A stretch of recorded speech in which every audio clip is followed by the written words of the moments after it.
आज हम बात करेंगे मेजरमेंट ऑफ एंगल्स चैप्टर से रिलेटेड कुछ टॉपिक्स के बारे में। पहला है sense of an angle.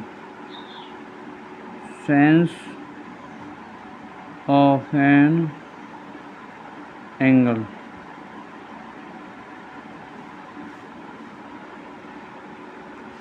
The sense of an angle is determined by the direction of rotation of the initial side into the terminal side. The sense of an angle is said to be positive or negative according as the initial side rotates in anti-clockwise or clockwise direction to get to the terminal side. तो क्या है sense of angle? क्या होता है मतलब कि initial side से terminal side किस डायरेक्शन में है, तो उसके अकॉर्डिंग सेंस ऑफ एंगल होता है। अगर एंगल पॉजिटिव है तो क्या होगा, initial side anti clockwise direction में रोटेट करेगी, और अगर एंगल निगेटिव है तो क्या होगा, जो इनिशियल साइड है वो क्लॉकवाइज डायरेक्शन में रोटेट करेगी। जैसे तो पहला डेफिनेशन देते हैं, the sense of an angle is determined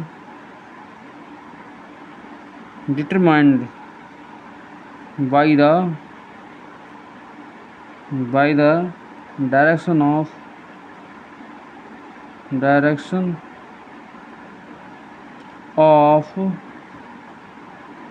rotation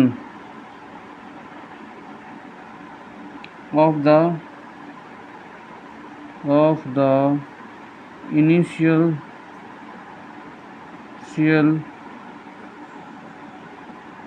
side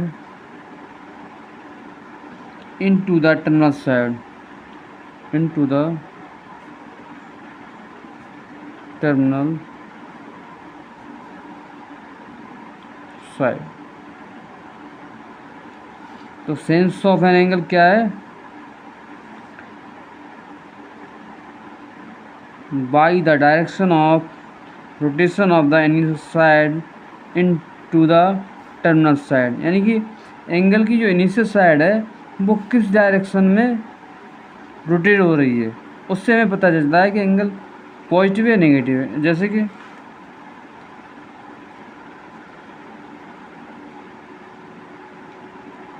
अगर ये ओ ए इनिशियल साइड है, अगर अब ये इधर अगर ये इस तरह से हो जाए, यानी कि रोटेशन क्या हुआ, एंटी क्लॉकवाइज। अगर इनिशियल साइड का रोटेशन एंटी क्लॉकवाइज होता है तो क्या होता है, पॉजिटिव एंगल बनता है, तो ये जो एंगल होगा ये क्या होगा, पॉजिटिव होगा।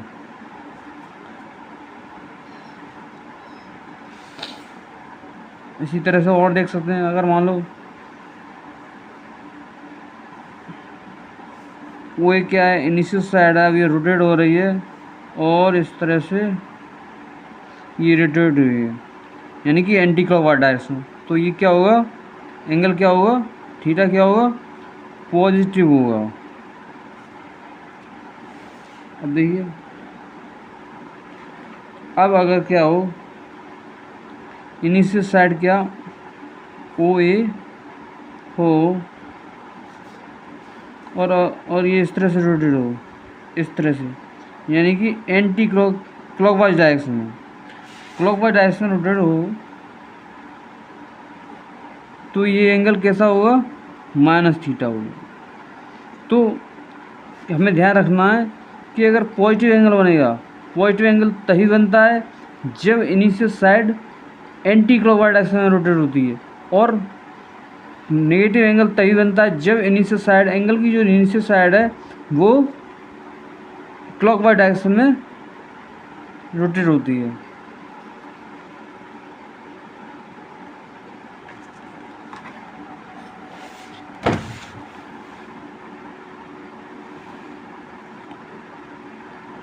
अब आता है राइट एंगल।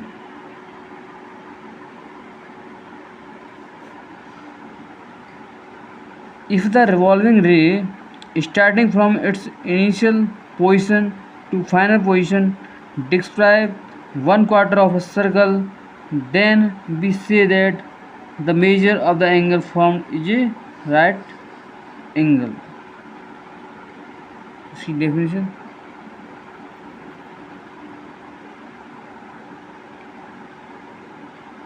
तो देखिए, इस तरह से सर्कल होता है। ये सर्कल होता है। यहाँ पे मानना सेंटर है, सी सेंटर है। अब क्या है, क्वार्टर ऑफ अ सर्कल। जो क्वार्टर का मतलब क्या होता है, 1/4। तो जो क्वार्टर ऑफ सर्कल होता है ना,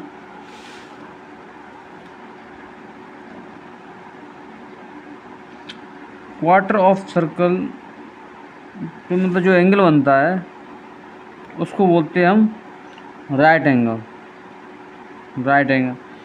if the revolving ray starting from its initial position to final position describe 1/4। अगर कोई इनिशियल रे फाइनल पोजीशन से जाती है और वो ऐसा फिगर बनाती है कि सर्कल का क्वार्टर बन जाता है। तो इस तरह से बन जाता है। ये अगर सर्कल का क्वार्टर बना देती है इनिशियल रे अपनी फाइनल पोजीशन तक, तो जो एंगल बनता है ना,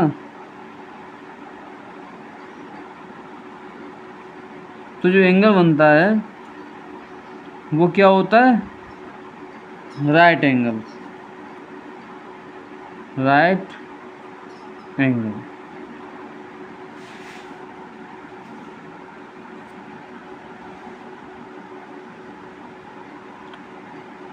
वो आता है क्वाड्रेंट्स।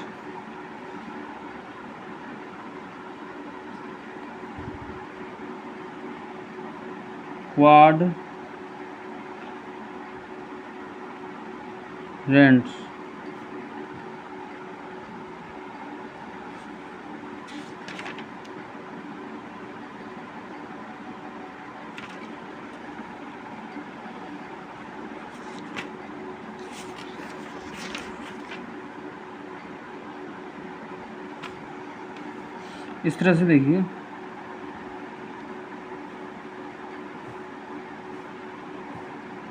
ये है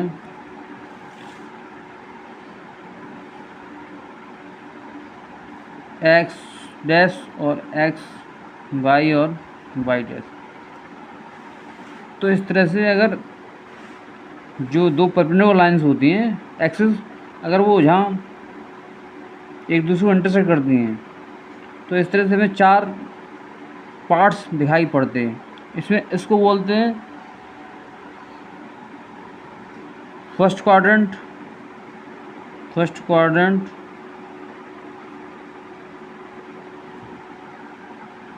इसको बोलते हैं सेकंड क्वाड्रेंट,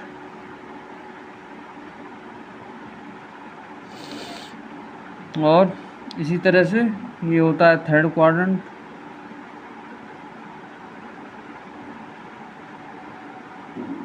और ये होता है fourth quadrant.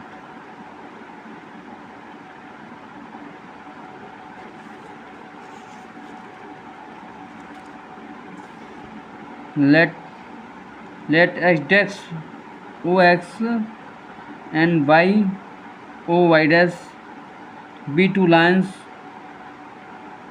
at right angles in the plane of the paper. These lines divide the plane of the paper into 4 equal parts. ये सभी पार्ट्स क्या होते हैं, आपस में इक्वल होते हैं, which are known as quadrant.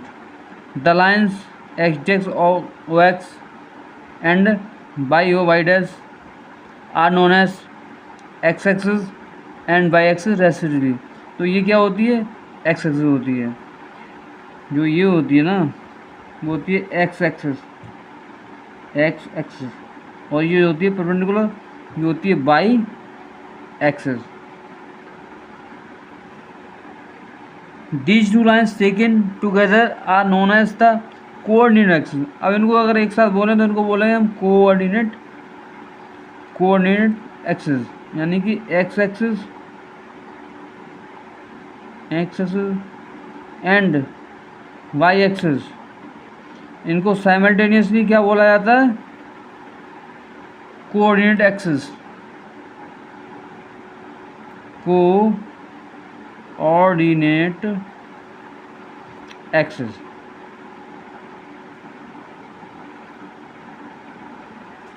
The regions X O Y, Y O X dash, X dash O Y dash and Y dash O X are known as the first, second, third and the fourth quadrant respectively. तो इस तरह से हमें पता चला quadrant क्या होता है। जब दो परपेंडिकुलर लाइंस किसी प्लेन में एक दूसरे को इंटरसेक्ट करती हैं तो इस तरह से दो चार जो इक्वल पार्ट्स बनते हैं, उनमें से पहले को हम बोलते हैं फर्स्ट क्वाड्रेंट। अच्छा, एंटी क्लॉकवाइज चलते हैं तो हमें पहला पड़ता है फर्स्ट क्वाड्रेंट, फिर सेकंड क्वाड्रेंट, फिर थर्ड क्वाड्रेंट, फिर फोर्थ क्वाड्रेंट। और ये जो परपेंडिकुलर लाइंस होती हैं जो एक दूसरे को इंटरसेक्ट करती हैं परपेंडिकुलरली, इनको कोऑर्डिनेट एक्सिस बोलते हैं। इसमें जो ये हॉरिजॉन्टल लाइन होती है इसको बोलते हैं हम एक्स एक्सिस, और जो वर्टिकल लाइन होती है उसको बोलते हैं हम वाई एक्सिस।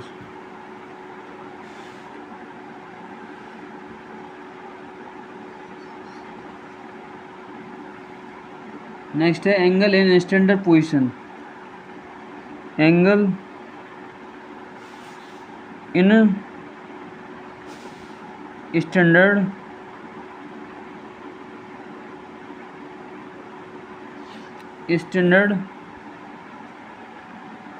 पोजीशन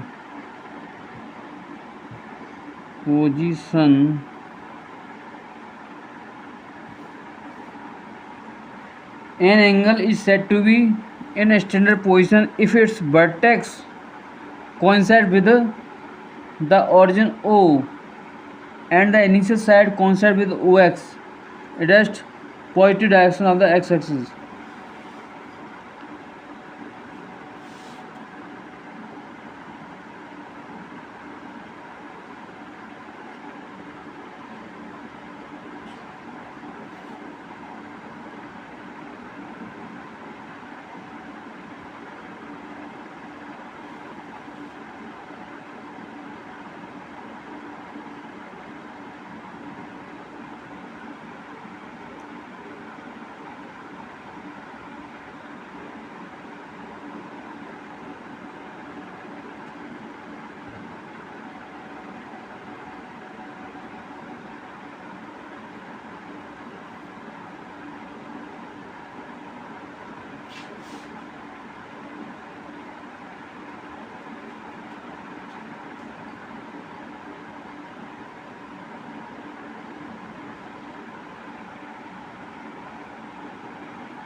तो इस तरह से देखें,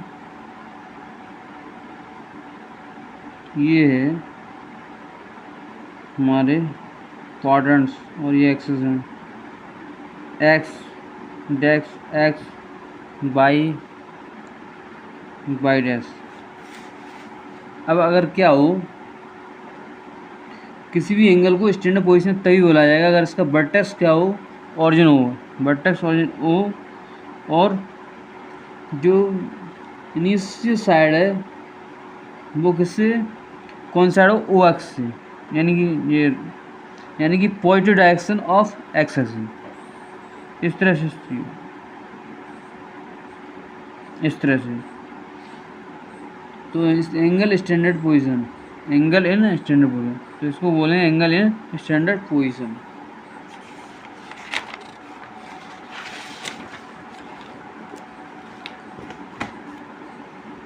नेक्स्ट है angle in a quadrant.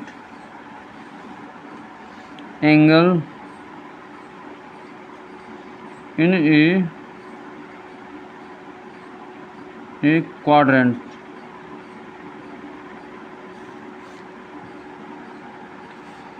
The angle is said to be a particular quadrant if the terminal side of the angle in a standard position lies in that quadrant. क्या होगा? If the terminal side of the angle in a standard position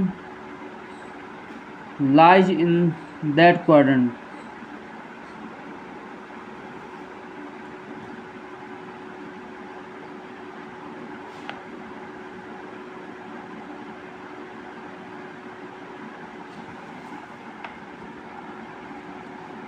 इस तरह से देखिए,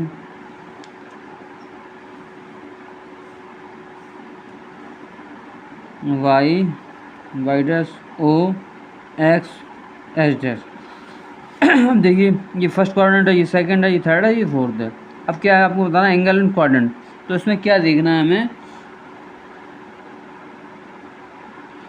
तो जो terminal side है वो स्टैंडर्ड पोजीशन में होती है, वो कहाँ हो, उस क्वाड्रेंट में हो। अभी हमने बताया था इस तरह से हो, एंगल इन स्टैंडर्ड पोजीशन, ये जो साइड है वो कहाँ हो, उस क्वाड्रेंट में हो। तो हमने मान लिया फर्स्ट क्वाड्रेंट में हम ले जा रहे हैं इसको, तो ये पी, तो ये क्या हो गया, एंगल इन ना क्वाड्रेंट। कौन से क्वाड्रेंट में हो गया, फर्स्ट क्वाड्रेंट में। इसी तरह से और देख सकते हैं,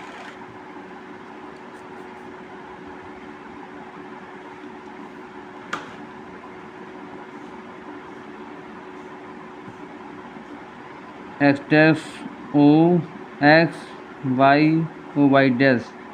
अब देखो,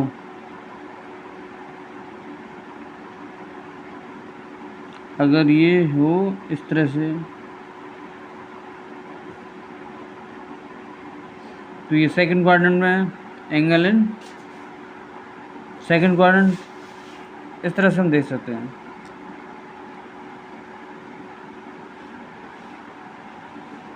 नेक्स्ट है क्वाड्रेंट एंगल।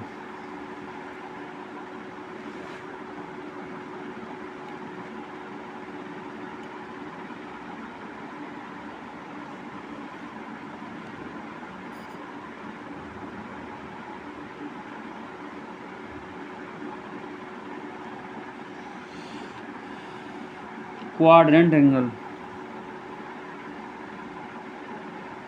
Quadrant angle.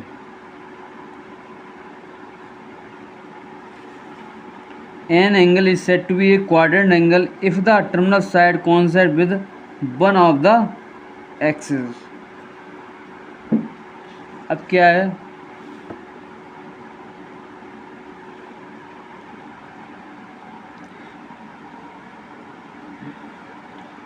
है, क्वाड्रेंट एंगल तब बनेगा जब क्या हो, टर्मिनल साइड किससे कोइंसाइड हो, किसी भी एक्सिस से। इस तरह से देखिए,